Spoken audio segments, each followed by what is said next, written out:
Shadows beneath the ancient castle, the secret that shook an empire. The storm rolled in over the distant hills like a curtain of gray silk being drawn across the sky. Lightning cracked, throwing flashes of ghostly light over the crumbling towers of Castle Verdan, once the pride of a mighty empire, now standing lonely and forgotten on a cliff above the roaring sea. In the valley below, the small village of Ravenmoor huddled in silence. No one went near the castle anymore, not since the strange fire 50 years ago that had taken the life of the last lord, Duke Armand Verdan, and supposedly destroyed every trace of his power. Yet on this stormy night, a lone rider made his way up the muddy path that wound toward the gates. His name was Captain Elias Dray, a royal investigator sent by the emperor himself. He was known in the empire as a man who could uncover any truth, no matter how deeply it was buried. His orders were simple: to find the truth about the missing royal heir. Rumors had spread across the empire like wildfire. The emperor's nephew, Prince Lucien, heir to the throne, had vanished during a diplomatic visit to the northern provinces. His last known stop was Ravenmoor.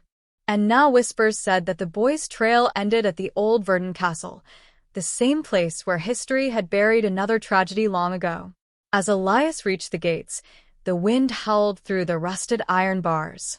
The crest of the Verdan family, a golden serpent coiled around a crown, was nearly eaten away by time.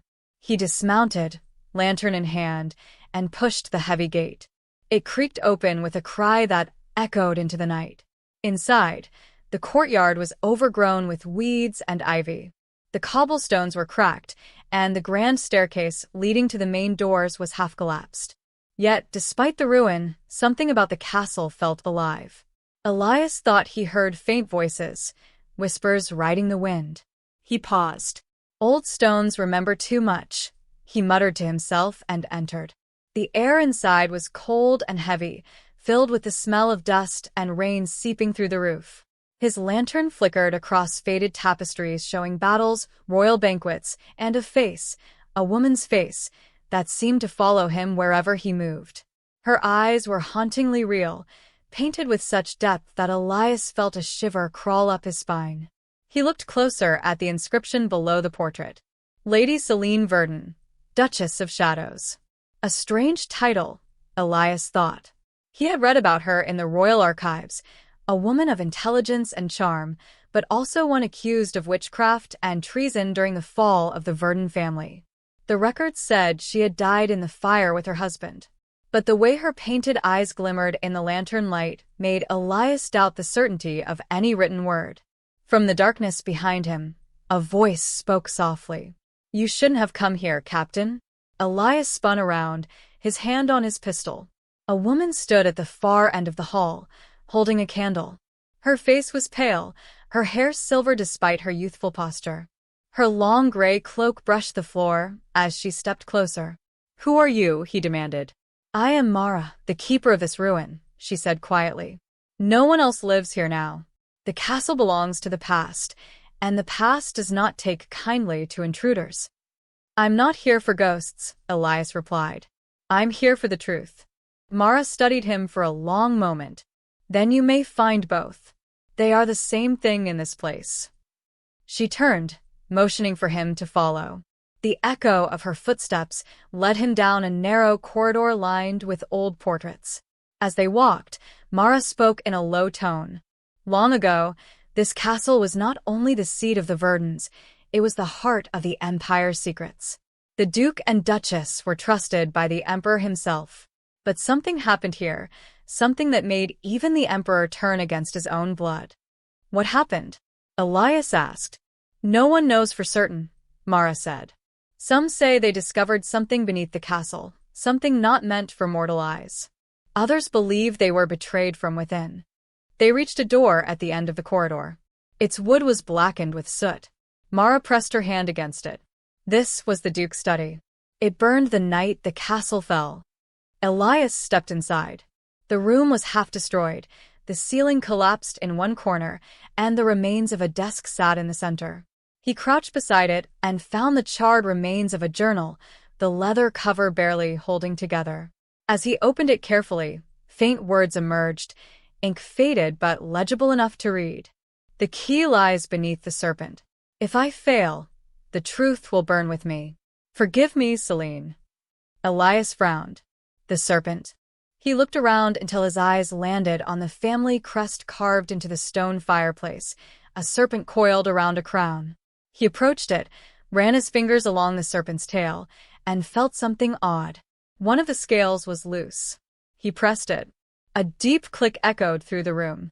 The fireplace shifted slightly, revealing a hidden passage descending into darkness.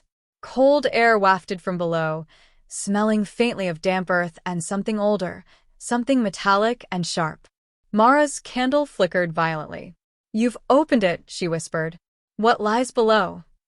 Elias asked. Her eyes gleamed in the dim light. The reason the Verdans were erased from history. The reason the Empire was built on blood. Elias gripped his lantern tighter and stepped toward the passage. Then it's time that truth saw the light again. Mara looked at him with something between fear and pity. "Be careful, Captain. Shadows remember everything, and they do not forgive." With that warning echoing in his mind, Elias began his descent into the dark, each step taking him deeper into the forgotten heart of the Empire, where secrets slept, waiting to awaken. The stone steps spiraled downward, cold and uneven beneath Elias's boots. His lantern's glow struggled against the swallowing darkness, barely lighting the carvings on the walls, strange symbols that twisted like serpents and eyes that seemed to watch him as he descended. The air grew colder, denser, filled with a faint metallic scent that reminded him of rust or blood. Behind him, Mara followed silently, her candle trembling in her hand. She seemed to know the way, though she said nothing. Only the sound of dripping water broke the silence, echoing from somewhere below. "How far does this go?" Elias asked. "Farther than you imagine," Mara whispered. "The Verdans built the castle over ancient ruins, older than the Empire itself. Some say they found the foundations of another civilization here, buried beneath stone and time." Elias's eyes narrowed. "And they kept it a secret?" "Wouldn't you?" she replied softly. "Secrets are the strongest currency in an empire built on lies." At last, the stairway ended in a wide stone corridor. The walls were lined with torches that had long turned to dust. Ahead, Elias could see a great door of iron and gold, its surface engraved with the same serpent and crown emblem he had seen upstairs. He approached it carefully, brushing off a layer of cobwebs. The serpent's eyes were made of green stones, and one of them had a crack running through it. In the center of the door, written in old imperial script, was an inscription. "To those who bear the truth, enter and remember." Elias turned to Mara. "Can it be opened?" She hesitated. "It opens only for one who carries the blood of the Verdans, or one who carries their burden." "Then let's see which I am," Elias said grimly, and pressed his palm against the door. For a moment, nothing happened. Then a low hum filled the corridor, and faint lines of gold began to glow beneath his hand, running across the metal like veins of fire. The door groaned and slowly slid open, releasing a breath of ancient air that smelled of old stone and dust. Beyond lay a vast underground chamber, lit by shafts of pale light filtering through cracks in the ceiling. At its center stood a circular altar made of marble, surrounded by pillars carved with the Empire's royal sigil, the twin lions of Emperor Alaric, the founder of the realm. Elias stepped forward, his eyes wide. "This isn't just a hidden room, this is a temple." Mara's voice trembled as she spoke. "Not just a temple, a sanctum of oaths. The Verdans swore loyalty to the Emperor here, long before the Empire turned against them." Elias examined the altar. On its surface were old stains, reddish-brown with age. He could tell they were not just from rust. "Blood," he murmured. "They sealed their oaths with blood." "Every empire does," Mara said quietly. As Elias leaned closer, he noticed an object embedded in the center of the altar, a metal box, small and ornate, its lid engraved with the serpent symbol once more. He brushed off the dust and tried to open it. The lock was complex, but after a few careful moves with a pick from his pocket, it clicked open. Inside lay a rolled parchment bound with a gold thread and a signet ring bearing the Verdan crest. Elias unrolled it slowly. The parchment was fragile, but the ink had been protected by the sealed box. The words were written in elegant script, and as Elias read them, his heart began to pound. By the command of His Majesty, Emperor Alaric, let it be known that the Verdans shall guard the truth of the Empire's birth. Beneath this castle lies the chamber where the true heir was hidden, until such time as the blood of the Empire is ready to bear its own reflection. Elias froze. The true heir hidden? Mara's eyes widened. It cannot be. He looked up at her sharply. The emperor who built this empire, he had a secret child? Mara took a step back, shaking her head. The legends said the emperor had no children, that the line passed to his brother. But if this is true, then every ruler since has sat on a stolen throne, Elias finished grimly. Lightning cracked above, and a low rumble shook the stones overhead. Dust fell from the ceiling, as though the castle itself had heard their discovery and shuddered in anger. Mara clutched her cloak tighter. You shouldn't have opened that box. There are forces tied to these words. Oaths that still live. You've awakened them. Elias frowned. You talk as if the shadows can think. They can, she whispered. Here. Everything has memory. Suddenly, a cold wind rushed through the chamber, snuffing out Mara's candle. The lantern in Elias's hand flickered wildly. From somewhere deep in the darkness came the sound of footsteps, slow, deliberate, echoing through the stone. Elias drew his pistol. Who's there? The footsteps stopped. Then a voice, hollow and distant, answered. Who disturbs the oath of blood? Elias's skin prickled. The voice seemed to come from everywhere, at once. He turned toward the altar, and froze. A figure had appeared beside it. Cloaked in black, with a silver mask shaped like a serpent's face, it stood motionless, its presence both ghostly and solid. The air around it shimmered faintly, like heat rising from cold stone. Identify yourself, Elias demanded. The masked figure tilted its head. The keeper of the oath does not answer to the living. Leave this place, or your blood will feed the vow you've broken. I've broken nothing, Elias said firmly. I seek the truth of the heir, nothing more. The figure stepped closer, its shadow stretching unnaturally long across the floor. Then your truth will be your grave. Before Elias could react, the torches around the chamber flared to life, dozens of them igniting with a greenish flame. The light illuminated symbols on the walls, circles, sigils, and a map of the empire. Only, the borders were different. The Verdan lands were marked at the center, surrounded by the words. The first throne, the blood that built the crown. Mara whispered in shock. This is proof. The Verdans were not traitors. They were founders. The masked figure raised its hand, and the flames flickered violently. The empire was built on the silence of this truth. It must never be spoken again. Elias raised his weapon. Then you'll have to stop me. The figure did not move, but suddenly, the ground beneath Elias cracked, and tendrils of shadow burst forth, curling around his legs. He struggled, pulling free with effort, and fired a shot. The bullet passed through the figure harmlessly, as if it were smoke. Mara screamed, Elias, run. He grabbed her hand and dashed toward the corridor. Behind them, the shadowy figure's voice echoed like thunder. The blood of Verdan must not rise again. They climbed the stairway 2 steps at a time, their lanterns swinging wildly. The castle groaned as though alive, dust and stones falling from the ceiling. When they finally reached the main hall, Elias slammed the hidden passage shut. Both of them were gasping for air, drenched in sweat. What was that thing? Elias demanded. Mara's face was pale. A guardian, bound to the oath of silence. It was never meant to wake again. Elias looked toward the window, where lightning flashed over the sea. Well, it's awake now.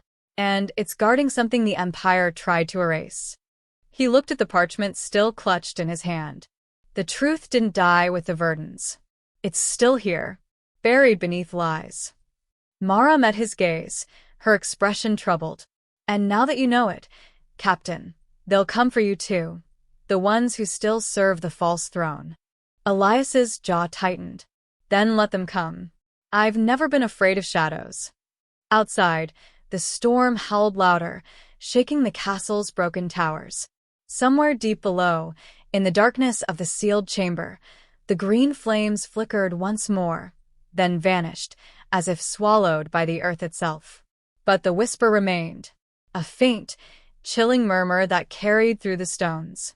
The heir must not return. The storm did not cease that night.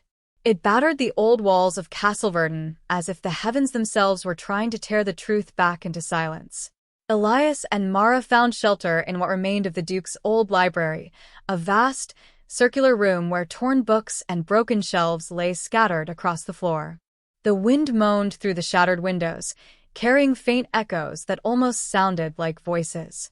Elias sat at a cracked wooden table, the lantern's dim light flickering over the parchment he had found in the hidden chamber. Mara sat opposite him, her cloak pulled tightly around her shoulders, her candle burning low. He read the parchment again, his brow furrowed. If the Verdans were guarding the true heir, that means every emperor after Alaric has ruled under false lineage. Mara's voice was soft but steady. It also means the Verdans were never traitors. They were silenced to protect a secret that would have shaken the throne. Elias looked up at her. And now someone or something is making sure it stays buried. Mara nodded slowly. The Guardian. It was bound to defend the truth by blood magic. It will hunt anyone who tries to unseal the past. Elias sighed. Then we'll have to stay ahead of it. He spread the parchment on the table, pointing to a section written in faint ink. Look here. This line mentions a keeper's line. It says, "The child and the keeper shall be divided. One to live in shadow, one to guard in silence." Mara's eyes widened. The keeper's line, that would mean the guardians of this secret were not just ghosts, they were people. Families chosen to protect the heir's identity through generations. Elias stared at her thoughtfully. Then maybe the bloodline didn't die out after all. Mara looked away, her face pale. You think someone still lives? I think someone has to, Elias replied. A secret this powerful doesn't vanish. It passes down. He reached into his coat and pulled out a smaller folded letter, one that had been sealed with wax bearing the Emperor's crest. This was sent to me before I left the capital. It's unsigned, but it warned me that truth sleeps where the serpent's shadow meets the sea. That line led me here. Mara's eyes flickered with recognition. The serpent's shadow, that's the name the villagers give to the cliffs below the castle. The sea caves. They say the Verdans used them as escape tunnels during the old wars. Elias stood, grabbing his lantern. Then that's where we're going. Mara hesitated. At dawn, perhaps. The path is dangerous in the dark. Dawn may be too late, Elias interrupted. The Empire's spies are everywhere. If they discover I've found this parchment, they'll burn the castle to ashes again to keep the secret buried. Her lips parted as if to protest, but she saw the determination in his eyes and relented. Very well. But we must take the southern stair. The northern one collapsed years ago. They left the library and moved through the dark halls, their steps echoing softly. The castle felt different now, as if it were awake, watching them. Every creak of the wood, every whisper of the wind through cracked glass, made Elias reach for his pistol. They reached the base of a narrow staircase, leading down to a door half covered by ivy. Beyond it, a faint roar could be heard, the sea crashing against the cliffs. Mara pushed the door open, revealing a hidden path carved through the rock. The walls were slick with moisture, and faint carvings glimmered in the lantern's light, old runes that seemed to pulse faintly as they passed. This place feels alive, Elias murmured. It is, Mara whispered. These tunnels were built with blood oaths. The stones remember who walks through them. After several turns, the path opened into a vast cavern. The ceiling dripped with water that sparkled faintly, and the sea churned below through an opening in the rock. On a ledge carved into the wall, they saw a small altar, a twin to the one beneath the castle. Only simpler, humbler.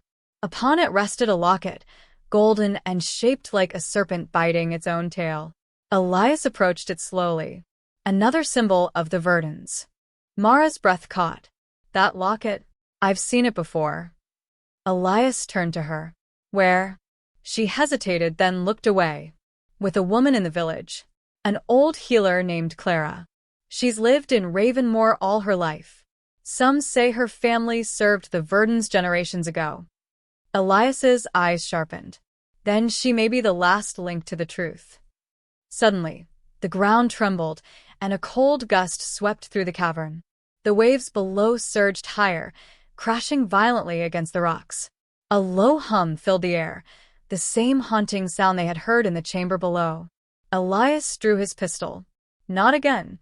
From the shadows near the water, the masked guardian rose once more, its form half solid, half smoke, eyes gleaming like green fire beneath the silver mask. You were warned, it hissed. The oath cannot be broken. Elias fired, but the bullet passed through the figure harmlessly, striking the rock behind it. The guardian raised its hand, and tendrils of shadow surged forward, striking like serpents. Elias dodged one, barely avoiding being dragged toward the edge. Mara shouted, Elias! The locket, take it! He grabbed the locket from the altar and felt a sudden surge of warmth pulse through his hand. The shadows recoiled as if burned. The guardian froze, its form flickering violently. You, carry the mark, it whispered. Elias looked at his hand. The locket glowed faintly, the serpent symbol shining gold. What mark? The guardian's voice trembled. Blood calls to blood. You are of the line. Elias's heart pounded. That's impossible. Mara's eyes were wide with shock. Elias, what if it's not? The guardian's voice grew weaker, fading like smoke in wind. The blood of Verdan survives, and with it, the truth. Beware, for the Empire will kill to keep its crown. With that final whisper, the guardian vanished, leaving only a faint chill in the air and the echo of its last words. Elias stood frozen, the glowing locket still in his grasp. Of the line, he repeated quietly. It can't be true. Mara stepped closer, her gaze steady. The castle responded to you. The door opened for your touch. The guardian did not strike you down, it bowed. Elias felt his throat tighten. You're saying I'm descended from them? From the Verdans? Not just from them, she said softly. From the one they swore to protect. He stared at her in disbelief. The heir? Mara nodded slowly. The blood of the first emperor flows in your veins, Captain. You are the shadow the Empire never wanted to find. The storm outside roared louder, lightning splitting the sky and illuminating the cavern in ghostly light. Elias looked down at the glowing locket, his hands trembling. For years, he had served the Empire with loyalty, hunting traitors and uncovering lies. But now he realized he had been serving the very lie that had erased his own bloodline. He turned to Mara, voice steady but low. Then we have a war to finish. One that began long before either of us was born. Mara's eyes glimmered in the lantern light. And it will shake the Empire to its core. The morning came pale and silent. The storm had passed, leaving behind a mist that clung to the castle walls and the sea cliffs like a ghost unwilling to depart. From the highest tower of Castle Verdan, Elias stood looking out toward the horizon where the sun tried to pierce through the fog. His thoughts were as heavy as the mist around him. He was no longer simply Captain Elias Dray, servant of the crown and loyal investigator of the Empire. He was something else now, something that terrified him more than any mystery he had ever uncovered. The blood of the Verdans ran in his veins. The blood of the Empire's true rulers. Behind him, Mara entered quietly. Her steps were soft, but the weight of what they both knew hung between them like a shadow. The locket stopped glowing, Elias said without turning. It hasn't done anything since last night. It won't, Mara replied. The Guardian's power was tied to this place. But its blessing remains with you. It recognized your blood. He turned to face her. If that's true, then the Emperor sitting in the capital has no right to the throne. He's a descendant of a usurper. Mara nodded gravely. And he knows it. That's why they burned the Verdans, erased their name from the archives, and buried the truth beneath your castle. The empire you've served was built on their silence. Elias clenched his jaw. Then silence ends today. Mara stepped closer, concern flickering in her eyes. You can't just ride into the capital and accuse the emperor of stealing the throne. You have no proof that the people will accept. I have the parchment, Elias replied, holding it up. Signed by Emperor Alaric himself. It declares the Verdans were protectors of the true heir. That parchment is enough to get you killed, Mara said. The court has spies in every corner of the empire. The moment you present that document, they'll call you a traitor, just like they did to your ancestors. Elias looked at her calmly. Then I'll need someone to help me find the rest of the truth. And I think you already know who. Mara hesitated. Clara. The healer in Ravenmoor, he said. If she truly carries the Keeper's blood, she'll know more than any record. Mara nodded. Then we'll go to her. But we must be careful. The Emperor's men will already be looking for you. They left the castle before dawn, descending through the mist-covered path toward the sleeping village. The valley below looked peaceful, unaware of the storm of truth that was about to tear through the Empire's heart. When they reached Ravenmoor, the villagers stared at them with wary eyes. Elias could feel the weight of suspicion in their gazes. The old castle had always been a place of fear, and anyone seen emerging from it carried its curse, or its ghosts. Clara's cottage stood near the edge of the forest, its garden wild but full of color even in the gray morning light. Smoke rose gently from the chimney. Elias knocked on the door, and after a pause, it creaked open. A frail woman stood there, her eyes sharp despite her age. Her silver hair was tied back neatly, and she wore a long cloak the color of moss. When her eyes met Elias's, something flickered in them, a flash of recognition. You found it, she said quietly. The castle woke, didn't it? Elias and Mara exchanged glances. You knew? Elias asked. Clara stepped aside, motioning for them to enter. I was waiting for the day someone would. Come in, both of you. Inside, her cottage was filled with old books, jars of herbs, and faded maps. On one wall hung a tapestry showing the emblem of the Verdans, the golden serpent. I served the Verdans once, Clara began. My family did, generation after generation. When the fire consumed the castle, my grandmother fled with what she could carry, a single locket and a memory of an oath. The oath to protect the heir, even if the world forgot who they were. Elias took the locket from his coat and placed it on the table. Then this belongs to you. Clara smiled faintly and shook her head. No, Captain. That locket was never mine. It was waiting for you.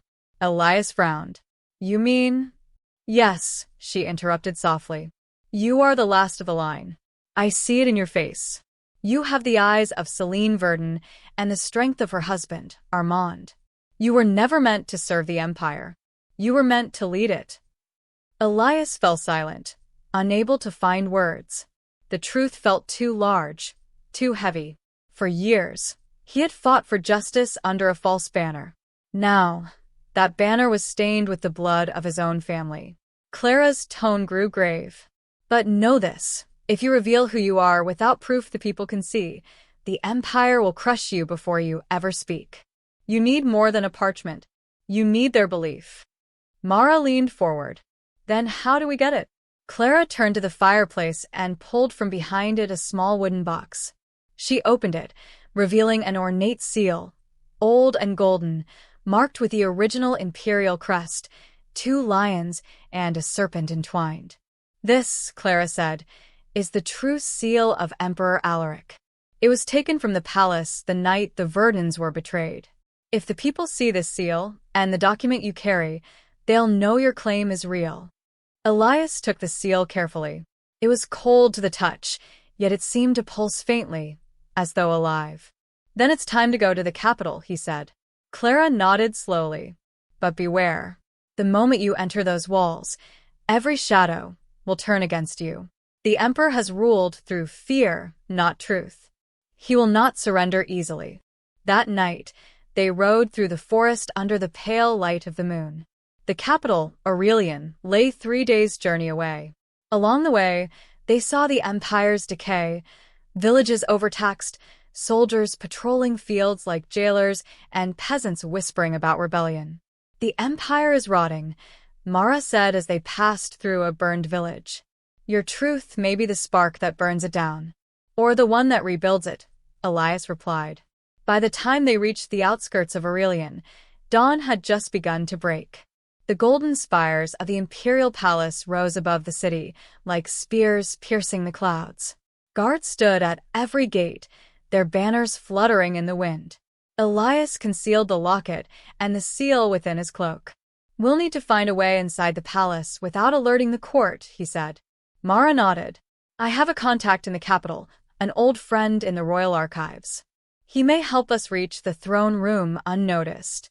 As they made their way through the crowded streets, a proclamation rang through the city square. "By order of His Majesty, all subjects are to report any sightings of Captain Elias Dray, wanted for treason against the crown." Elias froze. His own face stared back at him from a poster nailed to a post. Mara tore it down quickly. "They already know." Elias's jaw tightened. "Then there's no turning back now." They ducked into a narrow alley as soldiers passed. From the shadows, Elias looked up at the towering palace in the distance. The sun caught its marble walls, making them gleam like gold, but he knew better. Beneath that shine lay a heart blackened by centuries of lies. He looked to Mara, his voice firm. "Tonight, we enter the palace.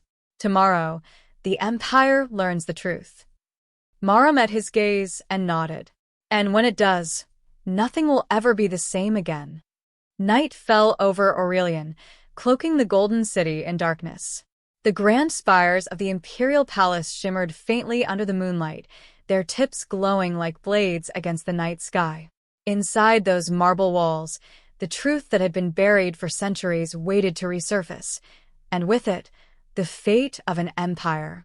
Elias Dray stood on a quiet rooftop overlooking the palace courtyard. His cloak fluttered softly in the cool wind as he adjusted the locket beneath his shirt and checked the hidden compartment in his belt where the royal parchment and Alaric's seal were safely kept. Mara crouched beside him, her eyes scanning the patrol routes below. "There," she whispered. "The north gate changes guards every 15 minutes. If we move now, we'll have just enough time to reach the archives before the next rotation." Elias nodded. "Then we move fast." They climbed down silently and slipped into the shadowed streets. Aurelian at night was alive with whispers, merchants closing their stalls, beggars huddled in corners, and soldiers murmuring about rumors of rebellion spreading through the outer provinces. The empire was trembling, though its ruler did not yet know why. At the palace gate, Mara's contact, a nervous young man in a scribe's uniform, was waiting. His name was Ronan Vale, an archivist who once served under Elias in the capital's intelligence office.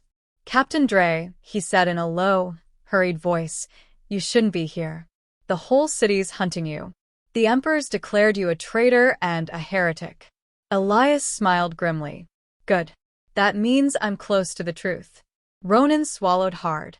"I've done as Mara asked. The service tunnels beneath the archives are still unguarded. They'll take you straight to the Hall of Crowns. But if you're caught, not even the Empress herself could save you." "Then I suppose I'll have to make sure I'm not caught," Elias said. They slipped through a side entrance and descended into the tunnels, old stone corridors lined with torches and forgotten relics. The air was damp and cold. Elias felt as if he were walking through the veins of the empire itself. After nearly an hour, they emerged into the lower chambers of the palace. Above them rose the Hall of Crowns, where every coronation for the last 5 centuries had been held. Elias could already hear the faint murmur of voices echoing down the marble corridors. Mara peered through the archway. "They're gathering. The council, the emperor, the guards. They must have heard the rumors spreading through the city." Elias nodded, his jaw set. "Then they'll hear the truth from me directly." He stepped into the hall. The Hall of Crowns was vast, lit by golden chandeliers and lined with statues of past rulers. At the far end, seated on a throne carved from obsidian and gold, sat Emperor Severin IV, a man of commanding presence, his sharp eyes gleaming like steel beneath his jeweled crown. When Elias entered, the room fell silent. Soldiers stepped forward, blades drawn. The Emperor's voice rang cold and clear. "Captain Elias Dray, you stand accused of treason, of breaking the oath of loyalty, and of spreading lies that threaten the stability of this empire. Do you deny it?" Elias met his gaze without fear. "I don't deny the truth, Your Majesty. I only expose it." A murmur ran through the court. The Emperor frowned. "And what truth do you think you've uncovered, traitor?" Elias reached into his cloak and pulled out the parchment and the seal, holding them high for all to see. "The truth buried beneath the ruins of Castle Verdan, the truth your family has hidden for centuries." The Verdans were no traitors. They were the guardians of the first emperor's bloodline, the real heirs of the throne. The chamber erupted in shocked whispers. The emperor rose from his throne, his face pale with fury. "Lies," he shouted. "The Verdans were executed for rebellion against the crown." Elias unrolled the parchment and read aloud, his voice steady and clear. "By command of His Majesty, Emperor Alaric, let it be known that the Verdans shall guard the truth of the empire's birth. Beneath their castle lies the heir of the true line, to be protected until the blood of the empire is ready to return." He held up the golden seal, its serpent and lion crest gleaming in the torchlight. "Signed by Alaric himself. You cannot deny the mark of your own founder." The courtiers gasped. Some stepped back. Others looked at the emperor with doubt in their eyes. Elias continued, his voice growing stronger. "You call me a traitor, yet I carry the blood you stole. I am the descendant of the Verdans, the line you buried under lies and fire. The empire was not built by your family, it was stolen by it." The emperor's composure shattered. "Seize him," he roared. Soldiers rushed forward, but before they could reach Elias, Mara stepped out from the shadows and hurled a vial onto the floor. Smoke filled the hall, thick and blinding. Shouts echoed through the confusion. Elias moved toward the throne, his pistol drawn. When the smoke cleared, he stood only a few paces away from the emperor. "Tell them the truth, Severin," he said. "Tell them what your ancestors did." The emperor's eyes were full of venom. "You think the people will follow a ghost of a dead house? They need strength, not blood. The Verdans' time ended in fire." Elias lowered his weapon slightly. "No, Severin. Their time never ended, it was stolen. And tonight, the truth returns to claim its place." A voice rang out from the crowd. It was Ronan, stepping forward, holding the serpent seal high. "The mark recognizes him. Look, the seal glows in his hand." Indeed, the golden seal shone brightly as Elias held it. Its light spread across the floor like fire, reflecting in the eyes of the courtiers. Murmurs rose, then shouts, until the hall was filled with voices crying, "Verdan! Verdan lives! Not fear!" Outside, the first light of dawn spilled across Aurelian's towers. The golden city glowed softly as if awakening from a long, dark dream. The banners of the old dynasty would soon fall, replaced by the emblem of the serpent reborn. Mara stepped beside him, her voice barely above a whisper. "You've shaken an empire, Elias." He smiled faintly, gazing toward the rising sun. "No." "I've freed it." As the light poured through the shattered windows of the throne room, it bathed him in gold. And for the first time in centuries, the empire of men stood beneath the truth.